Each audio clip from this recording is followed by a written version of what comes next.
हमें तब तक के 31 तक था, लेकिन तब तक के हमें चलाना है और इसे आज जैसे जितने भारी संख्या में आए हैं उससे भी भारी संख्या में हमें 5 तारीख तक आना है, ये भी ध्यान में रखिएगा। तो मैं यहाँ पे डॉक्टर सविता कामले जी को अनुरोध करती हूँ, वे अपना वक्तव्य रखें। तथागत गौतम बुद्ध, डॉक्टर बाबासाहेब आंबेडकर, सावित्रीबाई फुले, ज्योतिबा फुले, रमाबाई आंबेडकर या महामानवांना त्रिवार वंदन। आदरणीय भिक्षुगण यांना सुद्धा त्रिवार वंदन।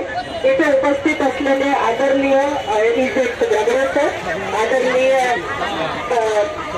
तक्षशिलाताई, आदरणीय गेडाम सर आणि इंजिनियर पद्माकर गंभीर सर आणि इथे सगळे मोठे मोठे विद्वान मंडळी इथे उपस्थित आहेत आणि तेवढंच विद्वान मंडळी नाही आणि आदरणीय भीमराव कुसे सर आणि केवळ विद्वान मंडळीच नाही तर आपण सगळे श्रद्धावान जे महाबोधी महाविहार मुक्त झालंच पाहिजे यासाठी आपण सगळे एकजूट होऊन इथे उपस्थित आहोत। आपल्या सगळ्यांना खूप खूप जय भीम।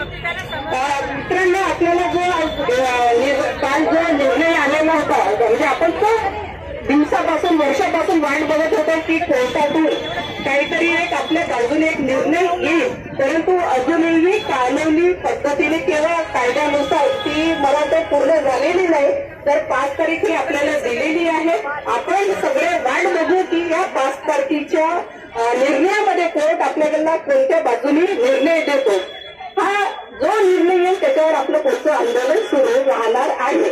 जर अजूनही महाबोधी महाविहार जर त्यांनी आपल्याला बुद्धांच्या ताब्यात दिलं नाही तर हा लढा असा सुरू राहील। इतक्या वर्षापासून हा लढा अनागरिक धम्मपाल यांनी सुरू केलेला आहे आणि आपण जर त्यावेळेस बघितलं की कशा प्रकारे भगवान बुद्धाला आणि जिथेही बौद्ध स्थळ आहे त्याला कशा प्रकारे विकृतीकरण यांनी केलेलं आहे। म्हणजे बुद्ध हा विष्णूचा अवतार आहे या प्रकारचं साहित्य सुद्धा निर्माण करण्यात आलेलं आहे। आपण कधी अभ्यास करत असाल किंवा आपण वाचन करत असाल तर आपल्याला लक्षात येईल की त्यांचं जे संस्कृत साहित्य आहे या संस्कृत साहित्यामध्ये भगवान बुद्धाला विष्णूचा 9वा अवतार म्हणून मान्यता त्यांच्या अभ्यासक्रम मध्ये देऊन ते लोकांना शिकवलं जातं। बरं, याच्यावरती आपल्याला लक्ष देणं आवश्यक आहे। दुसरा की बुद्धाचे जे अनुयायी म्हणजे भिक्षू किंवा भिक्षुणी असेल त्यांना मुंडक म्हणून की हे मुंडक किती चांगले नाही आहे आणि हे मुंडक जर आपल्या समोर आले तर ते किती अपशकुन आहे असा सुद्धा विचार या अभ्यासक्रमामध्ये आपल्याला संस्कृत साहित्यामध्ये दिसून येतो। दुसरं म्हणजे की हे रामापेक्षा बुद्ध किती नीच आहे अशा प्रकारचं विचार सुद्धा आपल्याला या साहित्यामध्ये दिसून येतात।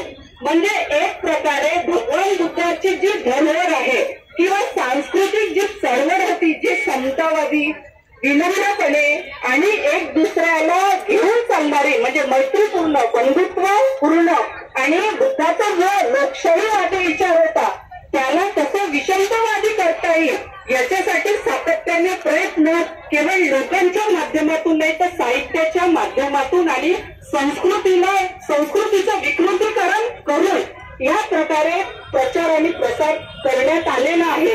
आणि हे साहित्य जोपर्यंत आपण त्याला बदलवत नाही आणि बुद्धाचा खरा इतिहास जोपर्यंत आपण लोकांपर्यंत पोहोचत नाही तेव्हापर्यंत सर्वसामान्य लोकांना भगवान बुद्ध या देशातलेच एक व्यक्ती होते ज्यांनी इथे जन्म घेतला आणि त्यांनी बुद्धाचा मानवतावादी विचार हा केवळ भारतात नाही तर जगामध्ये पसरवला।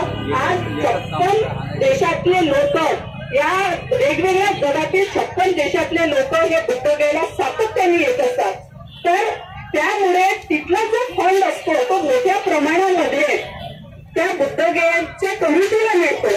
म्हणजे करोडो रुपयांवरती या लोकांनी कशा प्रकारे आपलं वर्चस्व स्थापित केलेलं आहे हे आपल्याला लक्षात येईल। आपलं हे आंदोलन सुरू असताना सुद्धा आपल्याला एक घटना फार मोठ्या प्रमाणामध्ये लक्षात येईल की जेव्हा वैशाख पौर्णिमा होती त्याच वेळेस त्याच महाबोधी महाविहारामध्ये जे शिवलिंगाची जी शिवलिंगाची जी पूजा झालेली आहे ती पूजा तिथल्या मंत्री आणि तिथल्या पंड्यांनी केलेली आहे आणि तो व्हिडिओ सगळीकडे व्हायरल झालेला आपल्याला दिसतो।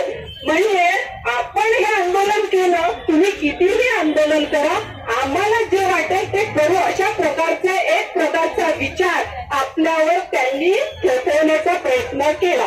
परंतु आपणही बुद्ध आहोत, बाबासाहेबांचे अनुयायी आहोत।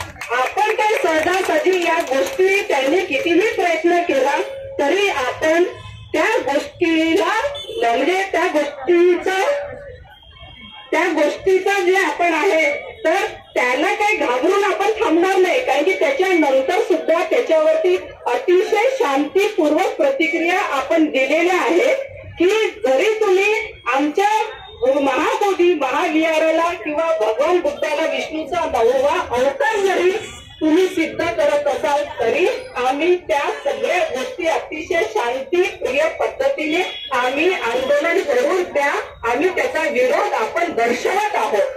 आणि हे जोपर्यंत आपल्या हातामध्ये हे विहार येत नाही तोपर्यंत आमचं आंदोलन काही थांबणार नाही। त्याच्यामुळे त्यांचे धाबे सुद्धा दणाणलेले आहेत। म्हणजे असं नाही की त्यांना असं वाटतं की आम्हाला वाटतं तसं करा, तसं नाही। आपली काही शक्ती आहे ही शक्ती केवळ भारतातून नाही तर संपूर्ण देशामधून जगामधून ही शक्ती बौद्ध लोकांची पूर्ण संघटित होऊन वेगवेगळ्या पद्धतीने ज्या प्रकारचं आंदोलन होत आहे आणि हे बौद्धाची धरोहर आहे आणि बौद्धांना ते सोडवलं पाहिजे याच्यावर या संबंधी त्यांच्यावर सुद्धा प्रेशर आहे।